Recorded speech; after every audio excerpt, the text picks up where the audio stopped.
Don't focus on paying off debt first. That is the worst trap that people can fall into.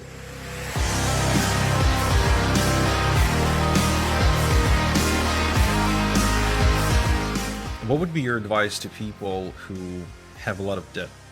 Because it seems like everyone these days just either starts out in life with debt, like student loan debt and stuff like that. I got a buddy who's a environmental lawyer who started out like 150 or 200,000 in debt, student loans. And it seems to be a very, very common thing. What would you like? I know you have strategies for that. Then, of course, they're discussed in the book, Wealth and Any Income. But I mean, just maybe a mindset trick tip, or what's the first thing to do if you're in debt? I'm so glad you asked that, because it's one of my biggest pet peeves, where the CPA who isn't wealthy tells his clients, focus on paying off your debt first. Or some financial planner who also isn't wealthy says, oh, you should pay off your credit card debt first. It doesn't matter if it's credit card debt or student loans or whatever. No, don't focus on paying off debt first. That is the worst trap that people can fall into. And, I have to say I was guilty of it too, because the idea of carrying debt was very uncomfortable for me, because there was a point in time where I was so broke, I couldn't make the minimum payments on my credit cards. So, I know what that feeling is like, but you have to overcome it. And the reason for that is, I'll use myself as an example. No, I'll talk about other people first, and then I'll use myself as an example. What I've seen other people do is they focus on paying off the debt because some guru said that, and they pay off their debt, and then something goes wrong. The car breaks down, a water heater bursts, and they don't have the money, so that goes back on a credit card, and they go through this roller coaster through their whole life of paying off debt, and it comes back, and paying off debt, and it comes back. And then they get to age 65 or 60 or 70. And okay, I'm going to put you on the spot. Igor, can I do this? Yeah, sure. Yeah, I know you're going to have the answer. I mean, it's my podcast. I can cut it out. So if I don't Okay. All right. Yeah. Good. You're in control. No risk. Yeah. Let's say that you had no debt. You had no mortgage. You had no car loans. You had no credit card debt. You had no tax debts. You had no debt whatsoever. I'm not saying you have anything else. I'm just saying you have no debt. Would you be able to stop working for a living?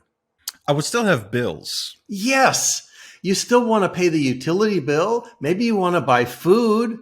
What does that require? Ongoing cash flow. Exactly. So either you're working to create that cash flow, or you have assets working. Right. Just because you're debt free does not mean you built up assets. So I'll go to my example now. When I was 50, I had been divorced for the second time. I'd already had a business failure. I'm starting over from ground zero at age 50. And I've also got, about $15,000 of credit card debt. I started paying myself first. You and I, before this interview, talked about the book, The Richest Man in Babylon. Yep. 100 years, published over 100 years ago, based on clay tablets that were found 5,000 years ago on how to handle money effectively. So I started treating myself like I deserve to own some of the money I'm earning. And I'm only earning $5,000 a month. I'm 50 years of age, earning $5,000 a month.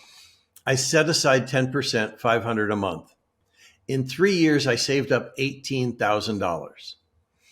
I could have used that $18,000 to pay off my $15,000 of credit card debt, but instead I just made the minimum payments on the credit cards.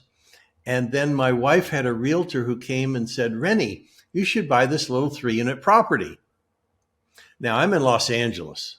I got to tell you, $18,000 doesn't buy anything.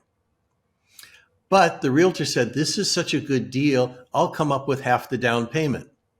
Well, now we had 75%. My wife said, well, if he said it's such a good deal and he's putting up half the down payment, I'll match your $18,000, Rennie. Well, the three of us will do this together.